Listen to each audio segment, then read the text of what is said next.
Rural development is important around the globe. What can we do to stimulate economic activity in rural areas? To foster sustainable rural communities? To create jobs and opportunity today and for generations to come?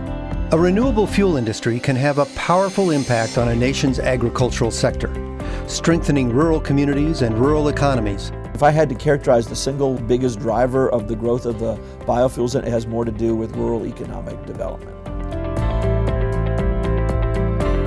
Renewable fuels add value to agricultural products, whether it's sugarcane, corn, wheat, or sorghum. The advent of ethanol production creates new demand for these commodities and brings value and revenue back to the areas in which they are grown. The benefits extend well beyond the farm to related sectors such as trucking, fertilizer, seed, equipment, technology, maintenance, and research. Ethanol production is an economic engine that drives job growth, tax revenue, and prosperity across nations, while delivering societal benefits as well. There is also a ripple effect that occurs as the people working in these industries spend their income on goods and services in other sectors. But Thailand has an incredibly successful national biofuel policy that is actually only motivated by rural development. There's no mention of climate change in Thailand's renewable fuels policy. This is purely a jobs play. Many studies have shown that ethanol makes a significant contribution to the national economy. In 2017, the U.S. ethanol industry supported nearly 72,000 direct jobs and more than 285,000 indirect and induced jobs. The ethanol industry added $45 billion to the nation's GDP, created $24 billion in household income, and generated $10 billion in tax revenue. In the European Union, the renewable ethanol industry has created and sustained 50,000 direct and indirect jobs over the last 15 years. And the ethanol sector in Brazil contributes around $20 billion to that country's annual GDP. Or a plant may employ 30, 40, 50 people, and then that extends well out into the community where the grain farmers have a tremendous market where they may not have had before.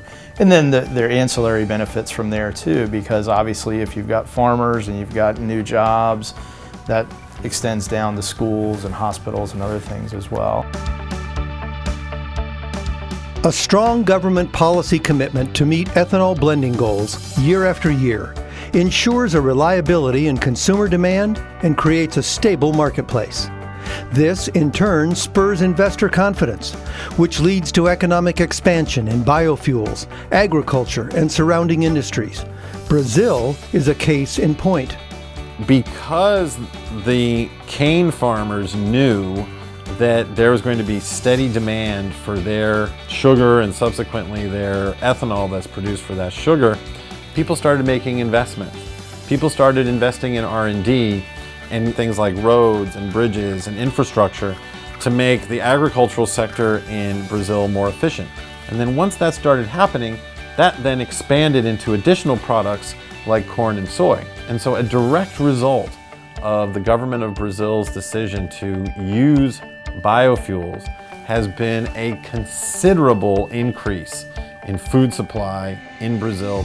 Investing in ethanol makes a lot of sense for nations working toward emissions reductions, and it's also a way for countries to stimulate economic growth in rural areas.